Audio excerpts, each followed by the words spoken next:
Welcome, ladies and gentlemen, and everybody inside and outside the ballpark. My name is NovedPlayer, and welcome to episode 44 of the Noved Notes podcast, where we talk about many different types of creators and communities across the platform.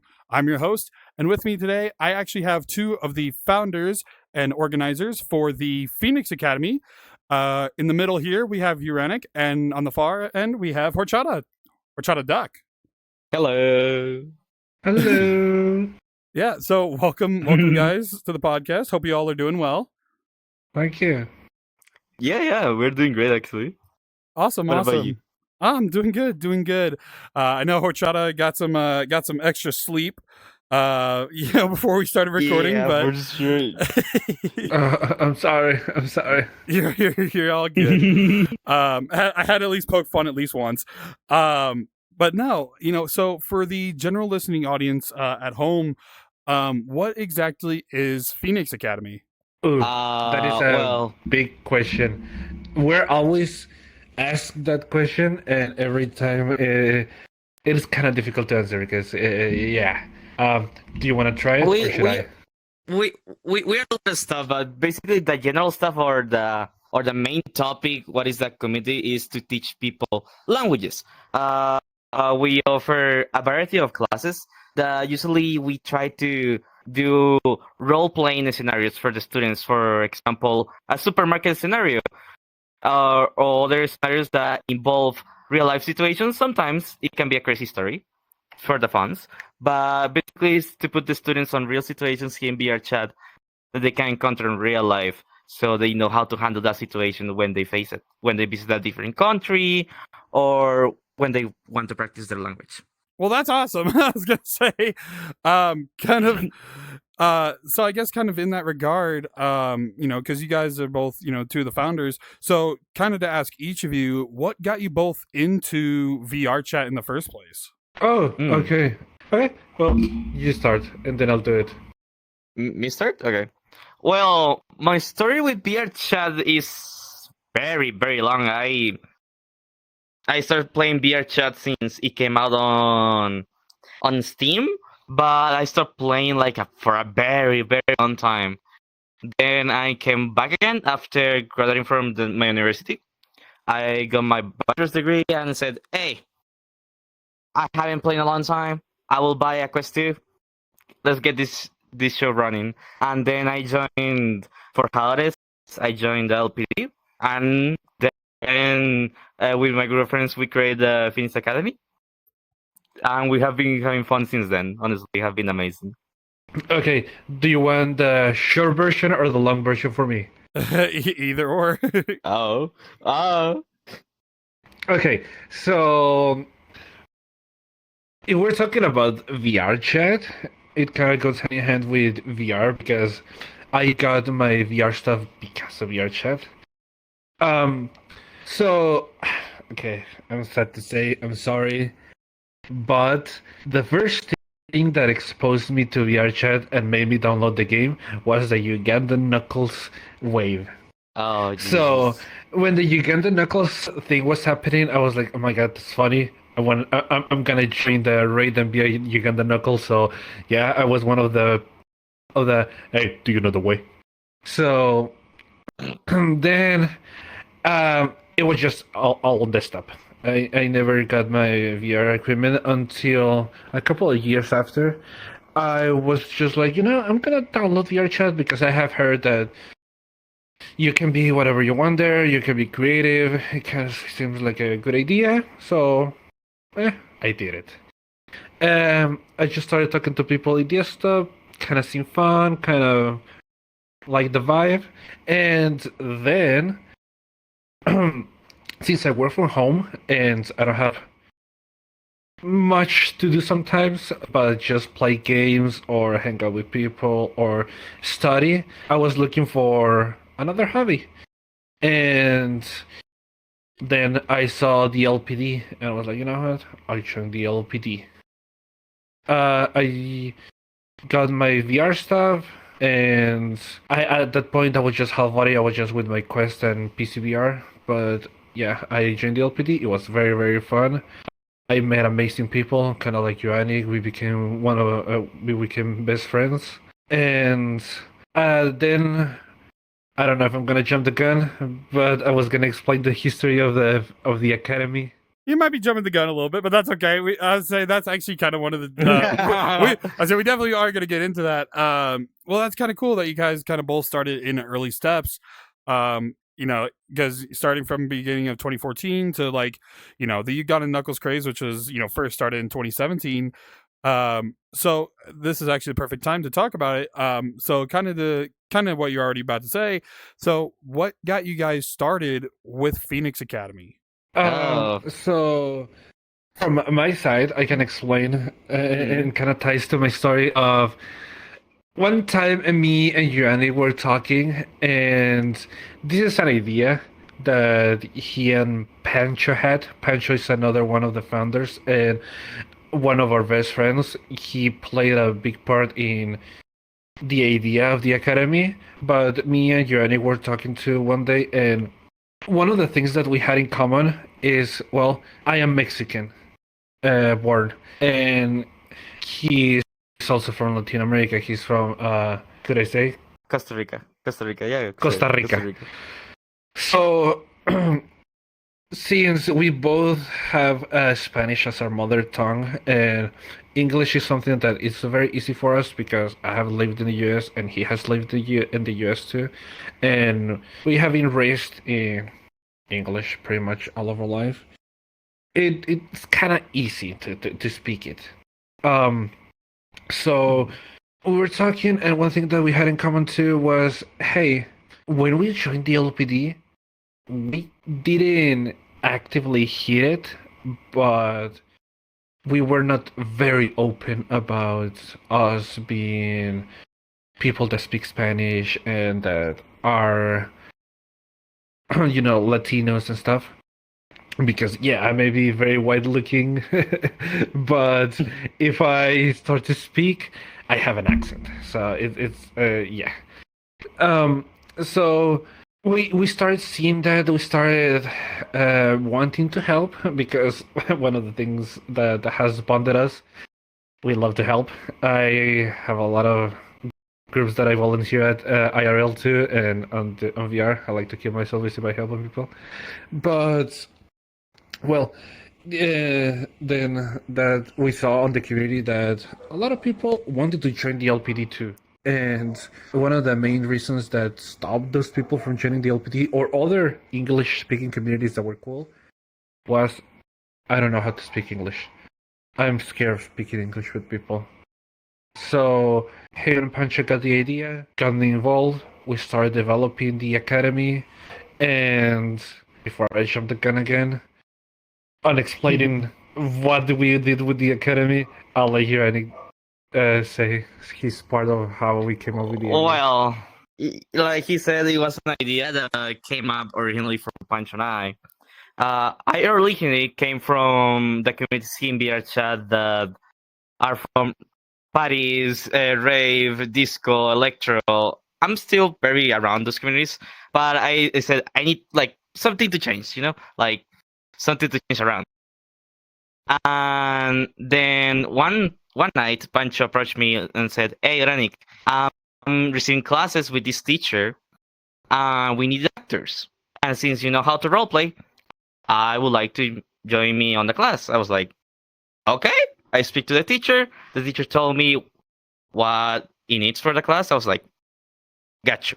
I then started roleplaying the class, and then Pancho and I call Horchata, explained the idea to Horchata, then to Saint, another of the organizers, and so on, a lot of people.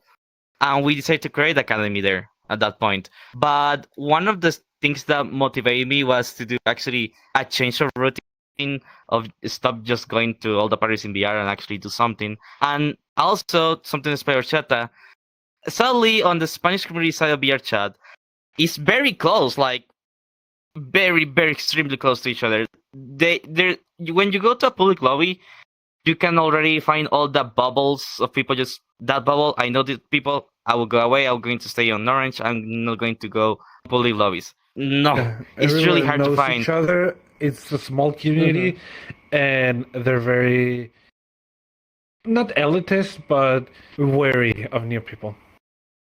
Yeah, and usually only the ones that actually know how to speak English approach the English side of VR chat and join parties and join role playing and join all the other activities that the community offers. And I was like, if I can pick you up and take you away from a friends plus instance, teach you English, you will go to a party, you will go to a festivity, you will do something in the English side of the community. They told me yes, and that's how I got the impulse of grabbing people and did them and make them know what actually is VR chat and not be behind a friend plus instance. Yeah, because a perfect example that I could say is we are very comfortable with being in the English communities. We join the LPD, we go to the parties, we go to any group that speaks English or any language, and we can bridge the gap with English because it's kind of like a universal language. So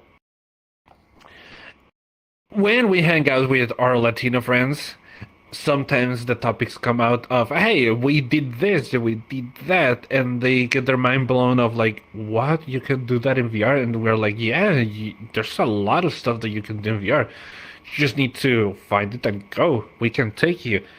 And again, one of the main things that they have always is, I'm not gonna understand anything, or I'm not gonna be able to speak with anyone. They're gonna exclude me. They're not gonna like me because I don't speak the language, or blah blah blah.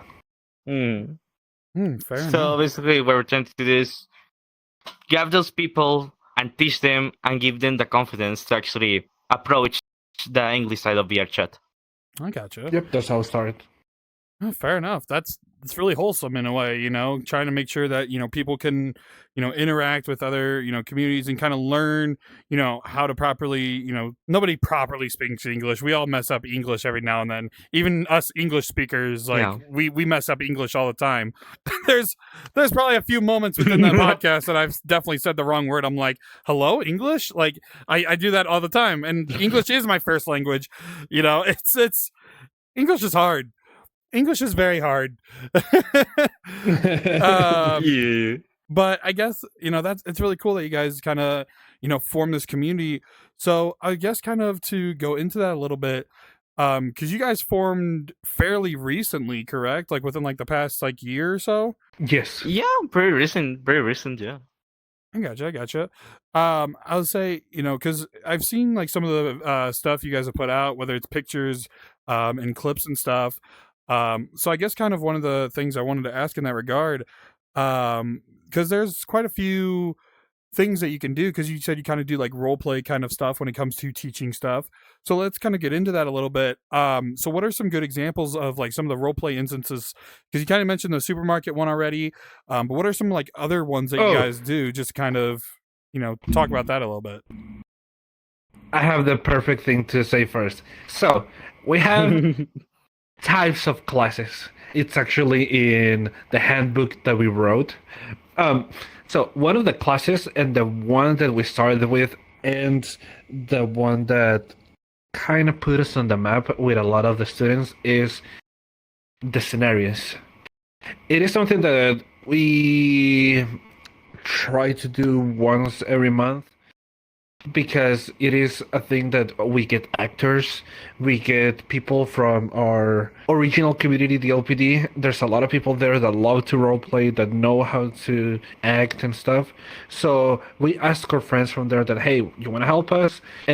And they get involved with us, and we know that there are people that are going to be patient and well behaved because they know how to deal with the public. And me, Uranic, and other organizers and teachers, we sit in a call, previously write a scenario, and we say, okay, what do we want to teach them?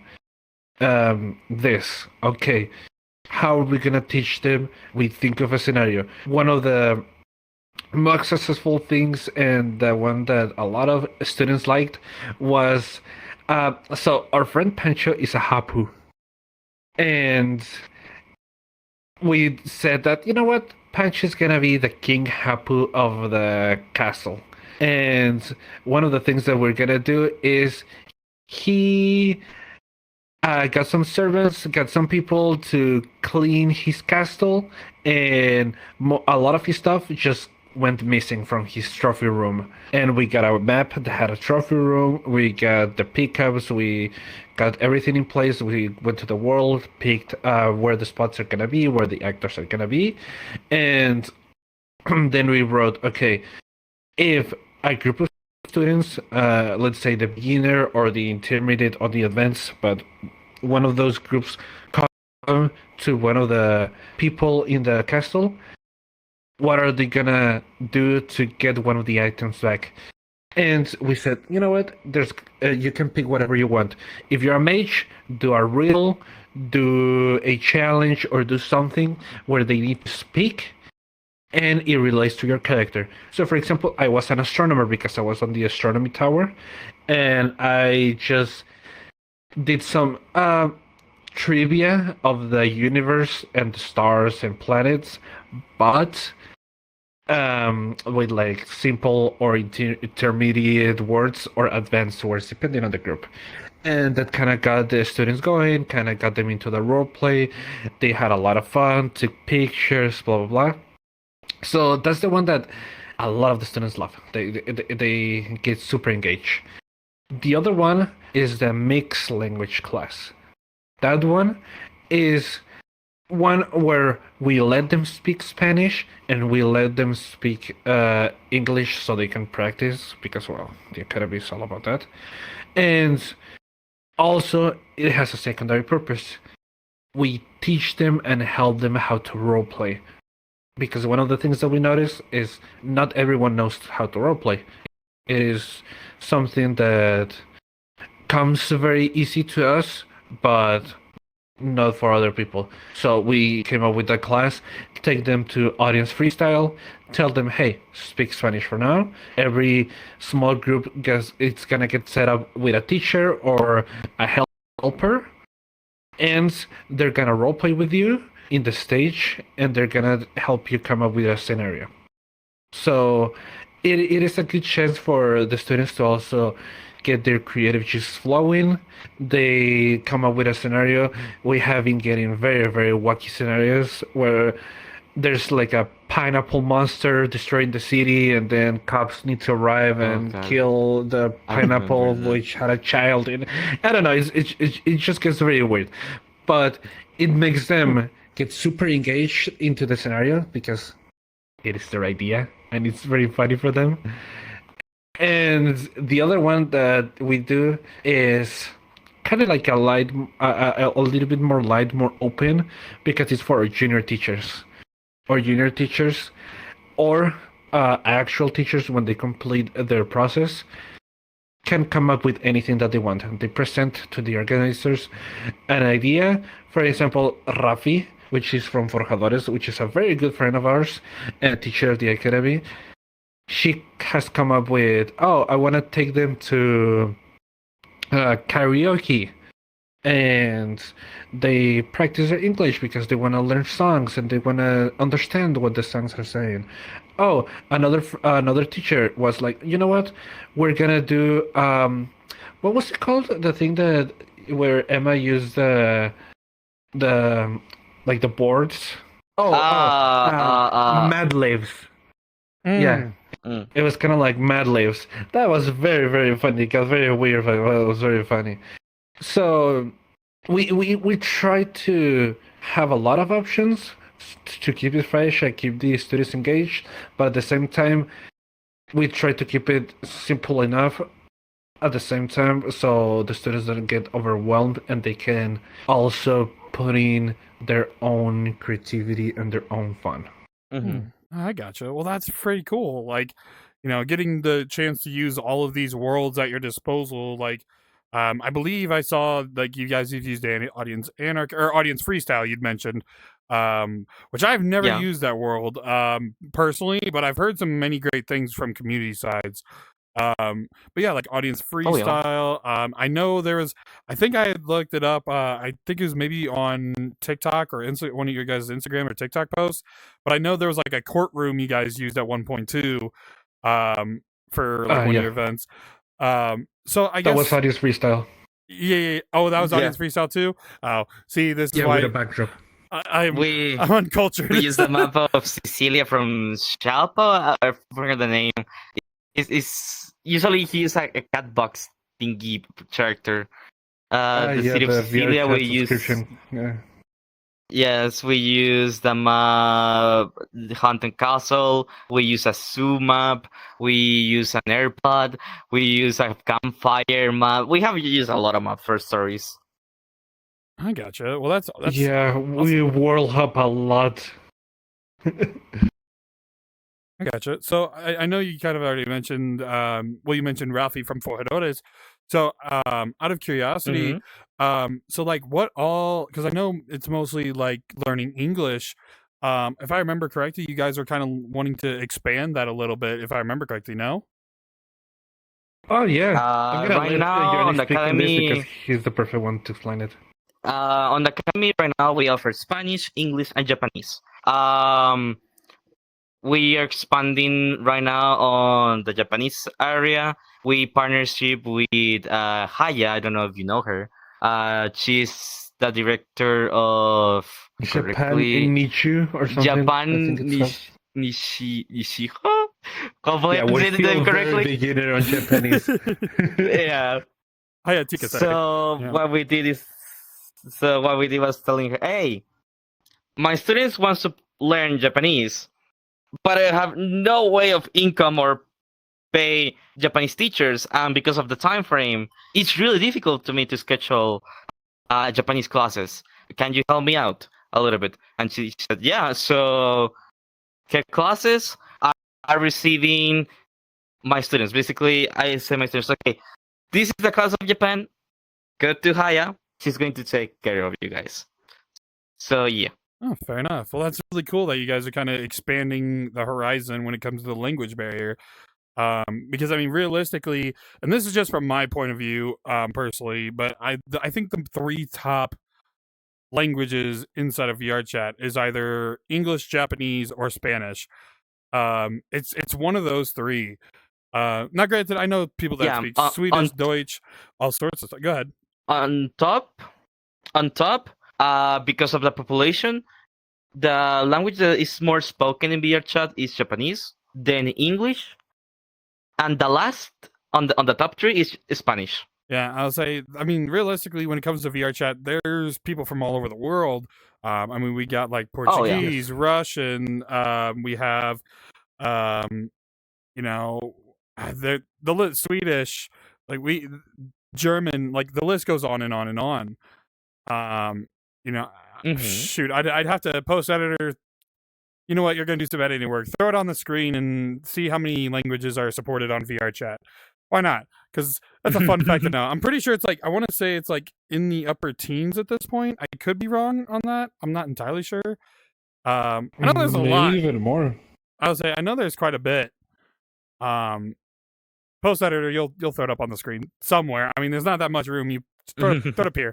But well, no, that's cool that you guys are kind of like, you know, teaching people English and kind of getting them more into communities. So I guess one of the questions I wanted to ask, so you guys do like the whole scenarios thing. And I know you guys have done some like festival related events when it comes to like bigger conventions. So I guess one of the questions I wanted to ask, what is it like for Phoenix Academy to showcase at these events? Like how do you guys showcase your community to the general audience? Well, it was kind of scary at first because one of the first people that started telling us about going to those communities was the PGKT team, because we are friends with Carrot. So we kind of know PGKT and some of the staff. I forgot their name, but someone approached a Uranic and told him, hey, Deadmap. Oh, Deadmap. Yes, Deadmap from PGKT told Uranic, hey, you should have a booth here for the academy, blah, blah. We thought about it, but we were kind of scared because it is going to mean an influx of students, and we want to give the best experience to everybody, so we were stressing. So when we started doing the communities, we kind of panicked a little. We kind of tried to get everything perfect, but at the same time, it is very cool. It is something, at least for me, that kind of makes me feel happy. I could say it's. I don't want to say an ego boost because it's gonna sound bad. It's more like I feel like it lifts up my spirits because we can help more people. More people are gonna come to the classes, and we're gonna start building not just an academy but also a community. Massive events related stuff. I believe the first event then we like showcase ourselves or represent ourselves was on for Rosario. Back then, and now I'm one of the staff members of for Hades as well.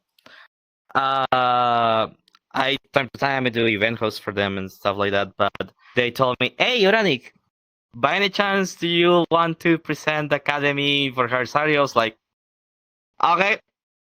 Here's Horchata. so My bad, I Horchata was forgot also about that. I was even in the staff of the Forja Versailles too. Yes. but Horchata on the Versailles was also a presenter. He presents communities and stuff. And Yes. I said, Horchata, you're going up the stage. You're going to present the academy. So it's fun. Presented for us, and I believe the second one that we did was a horror con. We kinda also present ourselves on the normal PKT event that was half a year, almost close to the same event of for Hades, but for Rosario. But we didn't have like a booth or anything. It was just like a small reference on the booth of for Hades. So it was kind of nice. On that event was where I met Metaverse Degens and you. Oh, true. True. There's a lot of communities there that a lot of us met. There is a fun story of how I met you there that probably you don't remember. Because Horchata called me like to meet you, to know you. And brother, you were sleeping like a rock on the floor. Bro, I'm never gonna live it down. Like a rock. I think I still have the clip. I don't know. I look it up on my computer, but there's clips. No way you have a clip, bro. No way. There's clips. Here's the thing. I was talking to you, and then when Uranic joined, I think he joined with the person that uses the cat box of VR chat. Yeah, Shepa. So you were like this. You were like this. You were sitting like this on your chair and with your head up. And we could only hear. I'm never gonna live this down. No matter what it is, I'm never gonna live it down.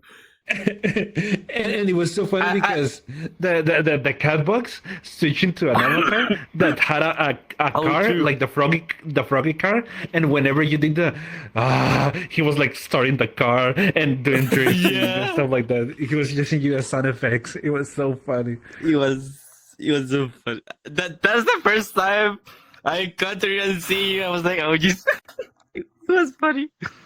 It's also funny because when the first time that I talked to you, you were like, yeah, I'm gonna be here for 24 hours. I'm gonna be here on my booth. I'm gonna power through, and just a couple hours later, you're just Okay. To be fair, I was in that world probably for a whole 32 hours before I finally just crashed at my booth. Like I was there for a while. Oh my god. I'm never gonna live this down. If you have the clips, send them my way. I didn't even know there was clips. I know there's pictures. I didn't know there was clips though. That's funny. Oh my lord. I'm never gonna live it down, no matter what the case clips is. Around. Oh Jesus. Fair enough. I was gonna say, so I guess kind of because I did see you guys as your HorrorCon booth. I don't. I know you guys were at for Rosario. I just that world was so expansive, and I kind of forgot a lot of the booths that were there because it's so expansive. It wasn't like there was so many amazing creators. A lot of people work on that. Oh, actually, speaking about that, for Rosario, this time around. I'm also going to be on the modeling team. Save me. This is going to be a lot of work. Yeah. Mm. Good old 3D modeling. Yay. It's going to be a lot. Felt that. It's going to be a lot.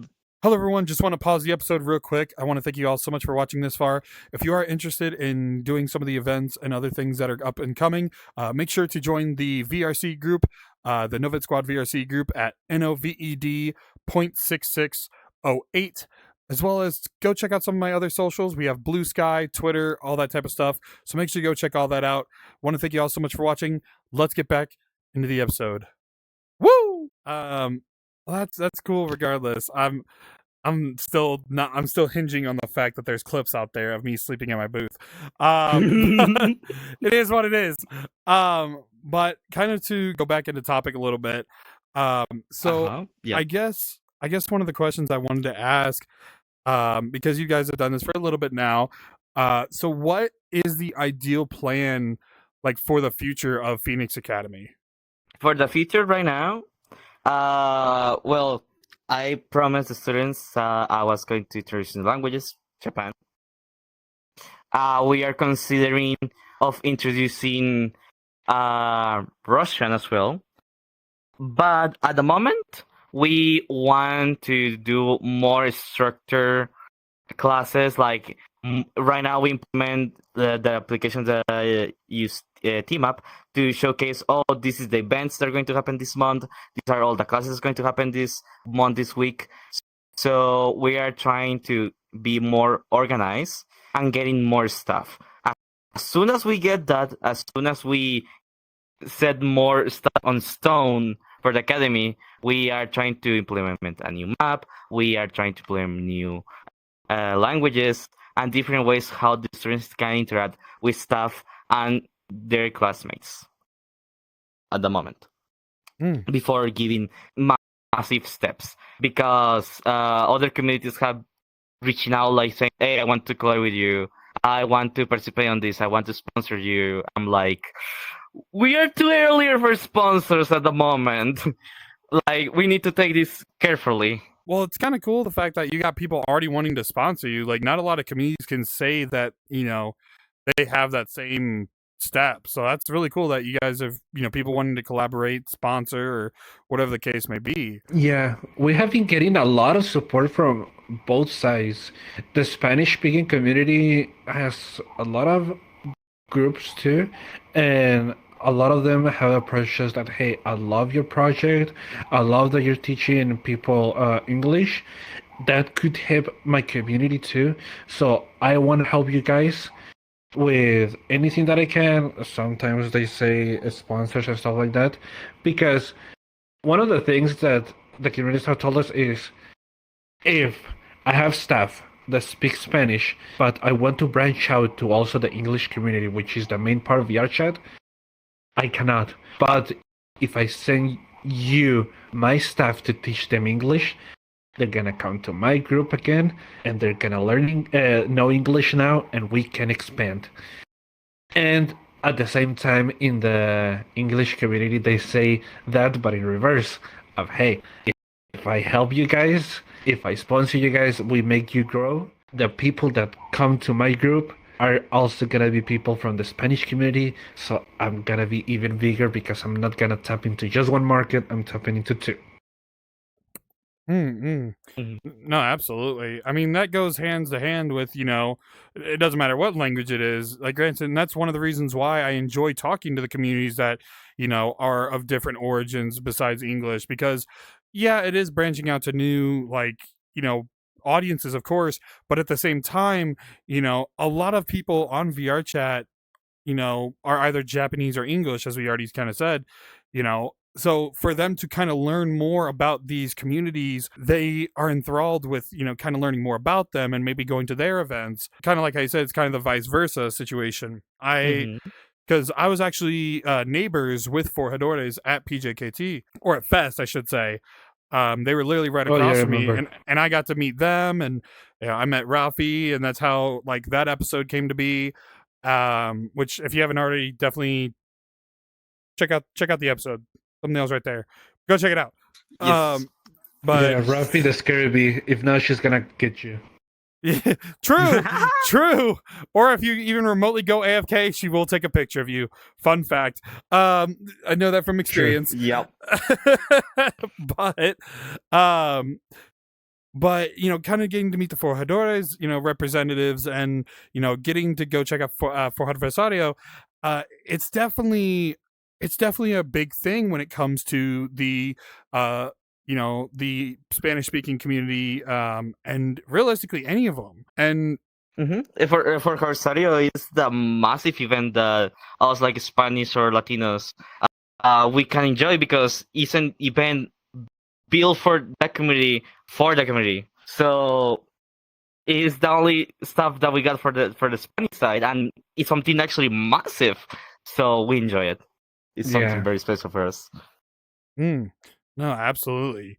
So kind of one of the questions I wanted to ask, since you two are like founders and organizers, so why did you guys come up with the name Phoenix Academy? That's easy to kind of explain. So I mean, I'll let Uranic do it because he was one of the people that came up with it.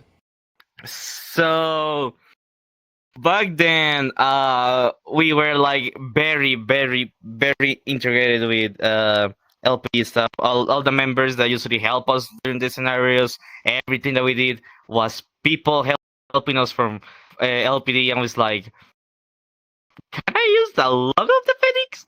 So that was like the original reason, but then he changed it along the way. So the logo doesn't even like resembles nothing about LPD or nothing like that. I probably just like the style a little bit. But right now we want to bring people out. We want to bring the community of the Spanish so they can learn Reveal like a Phoenix and learn all the ways that they have missing out all the way along. Yes, there's two sides to that thing. So the Phoenix is something very big in the image of the LPD because they have the pins and everything. It is kind of like one of the logos of them. We adopted the Phoenix because one, that, and two, because like Yannick said, the rebirth of people being able to come back better to any community because they learn languages, kind of like, I don't know, add something poetic to the thing. And the other side of why we chose Academy was when we started talking, it was like, oh, what if we're called Phoenix English School or English blah blah blah. We were just talking about names. And one of the things that we landed on is, hey, at some point, we're gonna start introducing more languages. And at some point, we want to build a community. We want people to come to the group, feel safe, and feel the support that there's no divide. We are gonna help you bridge the gap in anything, be it skills like roleplay, or be it the language like English or other stuff. So we chose Academy because it kind of sounds like a place where you can go and study, but it's not just a school. It's also, like I said, a group that is a community. Yep.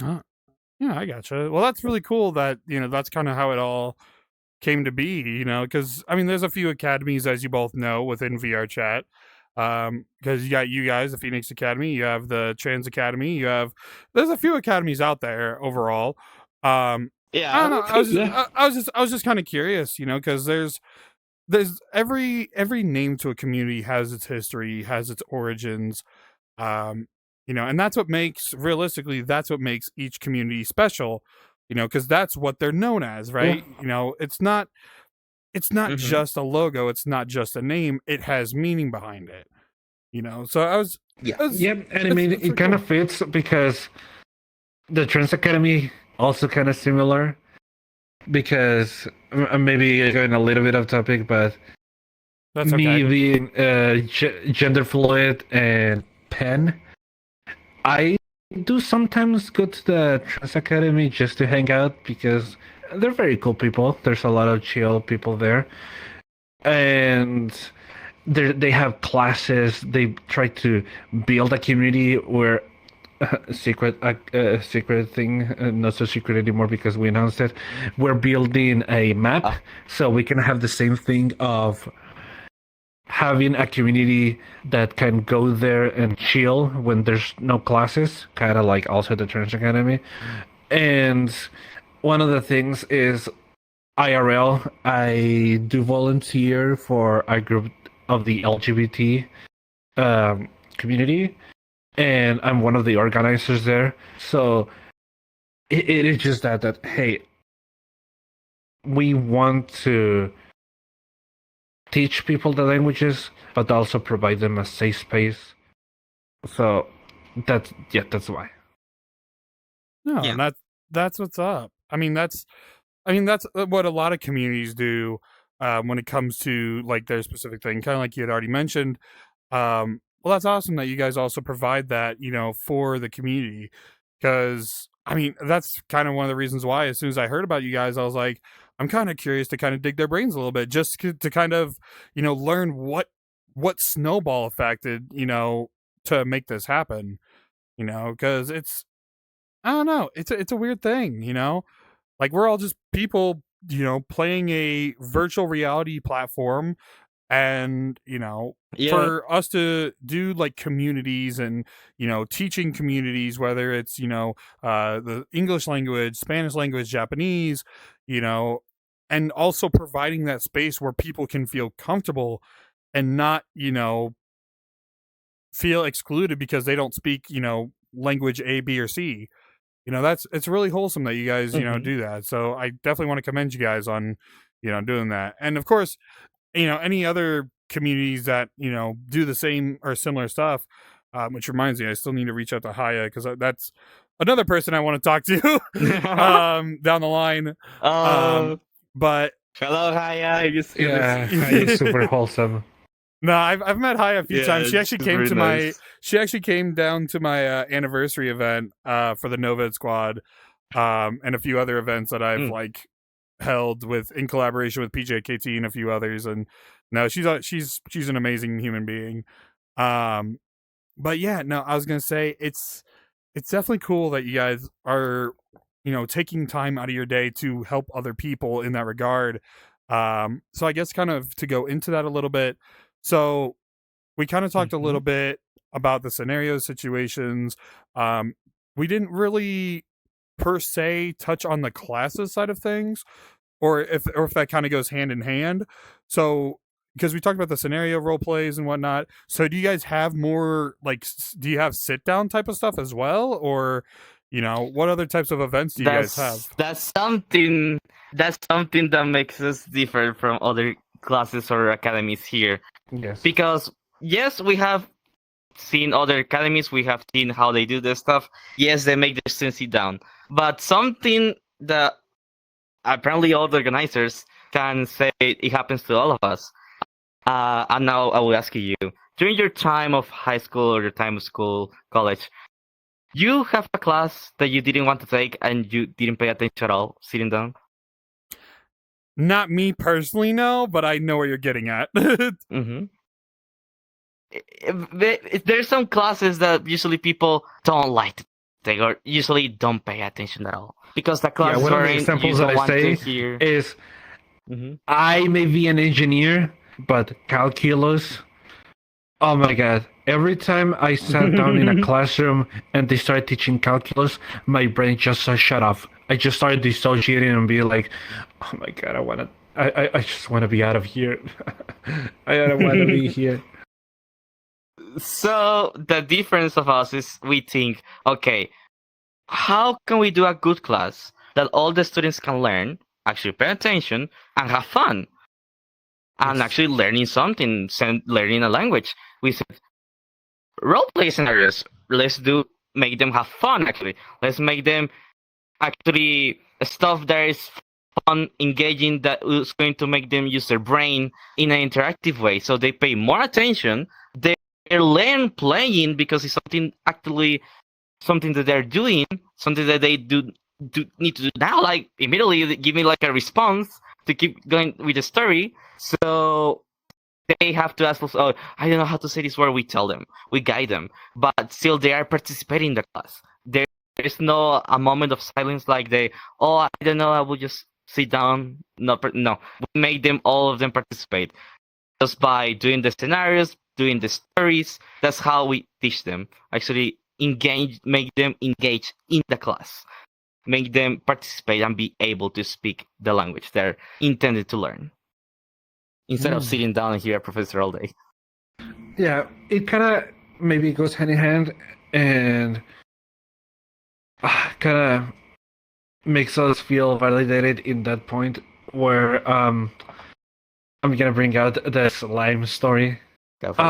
So Slime is a student from our academy. She is also a good friend. She's wholesome, but one time Slime at the end of a class wanted to we do announcements, and she wanted to do an announcement, and she kind of said that of loving so much the academy because it helps her learn English, it keeps her motivated, and she has said that she has learned more in the academy than years of going to English classes because her style of learning is not something that plays well with just sitting in a classroom and writing stuff.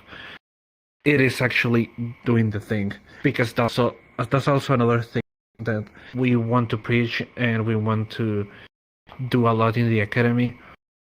Because if you think about it, if you go to a classroom and they teach you write stuff and maybe you speak it a little, when you go back into the field, when you go into another country maybe that they only speak English, and they present you with the thing of, oh, I gotta speak now, I gotta understand them, I gotta actually make conversation, you're gonna think about your classroom, you're gonna think about your notebook, you're gonna think about how do I do the verb and the adverb and how do I do this and that. You're gonna get confused. So one of the things that we do is, hey, for example, the supermarket was one of the big things. If you go to another country, at some point you're gonna need to go to a supermarket before buying groceries, before buying some water because you're thirsty, whatever. Okay, we're gonna take our students to the supermarket. We're gonna put them in a place where they actually need to get the groceries. We give them tasks like, hey, what do you want to buy? Some people were like, oh, I want to make a party, like a carne asada. And we gave them that. Okay, you guys are gonna be making a party for someone in the LPD. Okay, everybody just put their own touch, and they started buying stuff, they started getting ideas on what to get, and they had to interact with people. Well, at the end of the class, they started saying, oh, at the start, it felt kind of weird of what do I do? But at some point, we even noticed it became chaos. They became so used and so familiar with how to interact in a grocery store that they started trying to buy everything. The actor that we had that was gonna pay for the bill, he was saying that he was role playing that he was crying because he was gonna go into so much debt. He was going bankrupt that idea. Because the students also expressed to us, hey, we actually can do this now. We actually feel like we were put in a place where we needed to do it. We got familiar with it, and we just practice to the point where if I'm put in real life on a scenario like that, I don't need to think to the book. I just need to think that I already did it. And that's what we like to do with our classes. Something that comes in mind is that we remove the fear factor of failing at the moment, because yes, the students can ask us, hey, how do I say this? How do I pronounce this? How How do I ask Yes. for this? So making these type of scenarios will remove the fear of actually ask or learn how to properly say it. Instead of when they face on the real moment, they are starting like, oh, how do I say this? I don't have someone around me how to explain it. Something like that. We make them lose the fear already. Fair enough. No, I mean that's absolutely amazing. That's like it's really cool. I can't get over how cool that is, because the fact that there's progression, within these sessions. That's what we enjoy. We love to see progression when it comes to these types of communities. Because obviously, it's one of those things that like you can try and try, but to actually see solutions, to see answers, I would guarantee that that's probably the best feeling when it comes to We the have community seen the itself. progression inside the community and outside the community, because sometimes we also hang out with our students because, like we said, we built a community where they feel safe with also not seeing us just as teachers, but also as friends or people that they can rely on if they need to. So sometimes when we hang out with them, we notice that they invite us or they invite friends that they met on English speaking communities that they don't know anything about Spanish. And it kind of feels nice to us that they're actually growing out of their cocoon and actually experiencing more in the world.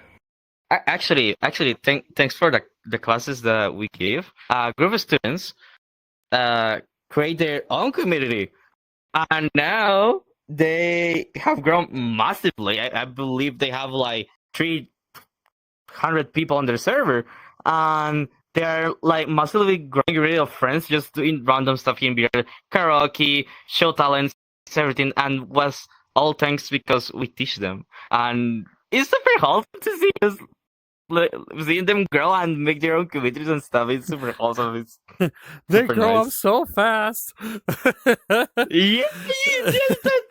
the type of stuff. They grow up so fast. Yeah, no, but Yeah, we Yeah. joke with that in the community that these are children. Well, that's what's up. So we are actually running a little bit out of time. It did not feel like an hour, Mm-hmm. to say the least. So before we do get going and call it an episode, I do want to give you guys the chance. First of all, thank you both for coming on. This was a very cool experience, kind of getting to know you guys a little bit more, and goofing around and talking about sleep schedules and not working them. Anyway, but before we do end it off, I do want to give literally. hey. But before we do get going, I want to let you guys tell the audience where they can find you. Where links on the screen in the description. But yeah, the floor is yours. Tell them where they can find you. Here in VR chat, you can search the group of VR like Phoenix Academy. We have a Phoenix logo, saying a roleplay language community. Yeah, and because you said it, since we need the code, yes, I can. I have it here. I have it here. Oh no, I lost it. Where did I put it? Oh, there we go. Okay, so it's Phoenix Academy, and the code is PHOACA.9679. And you can also find us on Twitter, on Instagram, and on TikTok like Phoenix Academy. Sometimes because Phoenix Academy was already taken, we put underscore BR. Fair enough. Well, Horchata, Uranic, I do want to thank you both for coming on the podcast. Once again, did not feel like an hour by any means. It did not. Yeah. It did not. You get it? I would say, yeah, thank you both again. This is definitely an interesting time, kind of learning a little bit more about Phoenix Academy, to say the least. And I do wish you guys both, as well as all the other teachers and other communities watching this, I do want to wish you guys all the best of luck, and continue to grow. And who knows, maybe you'll have a fourth language down the line. We'll see. Hopefully. Let's see. Hopefully soon, yeah. But yeah, Definitely make sure to go check out all their links. They will be all down into the description. So make sure to go check all of them out. Make sure to join the group. I believe they also have a Discord as well. So go make sure to join. Yes. Yeah, go make sure to join the Discord. Literally all the links are going to be down below. Go check it down, as Lion would say, Lion Turtle from Metaverse DJ would say, go check it down, the Hoobly Whatsits. But go check out all the links down in the description. If you enjoyed what we all had talked about, make sure to click that like button. Comment down below. You know what? I'm gonna give an assignment to your students. For anybody from Phoenix Academy that are watching, comment down below your favorite memory from Phoenix Academy. Or if you've seen some of the events from Phoenix Academy, go ahead and type down below. Whatever language you're comfortable with. I'll have Deathmap translate it for me if I need it. But yeah, go type down below what's your favorite event from Phoenix Academy, or if you're interested, talk about how you're interested. These two will probably be down in the comments, scouting around, see what's up. Yes. But yeah, and of course, if you're already checking out some of the other episodes and you came to this one, why not hit that subscribe button? You're already coming back anyway. But with that, I want to thank you all so much for watching and listening. This has been episode 44 of the podcast.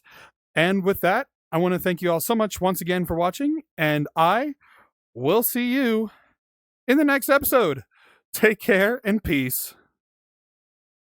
Bye. Bye. Welcome, ladies and gentlemen, to Noved.